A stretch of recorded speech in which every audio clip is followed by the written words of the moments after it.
आशा करती हूँ कि आप सभी बहुत अच्छे होंगे, खुशहाल होंगे।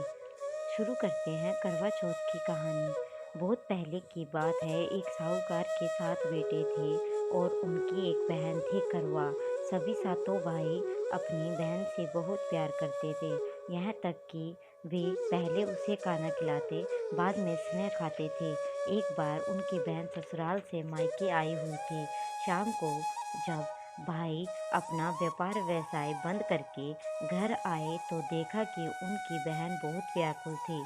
सभी भाई खाना खाने बैठे, अपनी बहन से भी खाना खाने का आग्रह किया, लेकिन बहन ने बताया कि उनका आज करवा चौथ का व्रत है और वह खाना सिर्फ चंद्रमा को देखकर, उसे अर्घ देकर ही खा सकती है।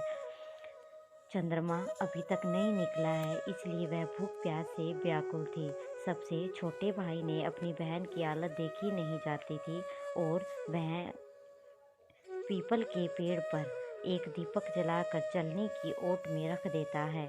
दूर से देखने में ऐसा प्रतीत होता है कि जैसे चतुर्थी का चांद उदित हो रहा है।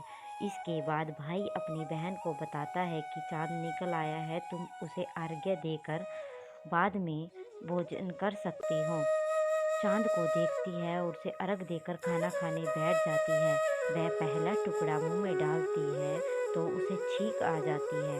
दूसरा टुकड़ा मुंह में डालती है तो उसमें से बाल निकल आता है। जैसे ही तीसरा टुकड़ा मुंह में डालने लगती है तो उसके पति की मृत्यु का समाचार आ जाता है। वह बौखला जाती है। उसकी भाभी उसको सच्चाइयों से अवगत कराती है और उसके साथ ऐसा क्यों हुआ, वह व्रत गलत तरीके टूटने का कारण से उसे देवता नाराज हो गए हैं, वह बताती है और उन्होंने ऐसा किया है।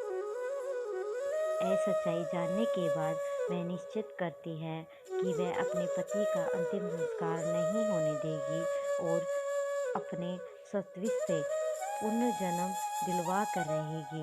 वह पूरे 1 साल तक अपने पति के शव के पास बैठी रहती है और उसकी देखभाल करती है। उसके ऊपर उगने वाली सुईनुमा घास को वह एकत्रित करती है। 1 साल बाद फिर करवा चौथ का दिन आता है। उसकी सभी भाभियाँ करवा चौथ का व्रत रखती है।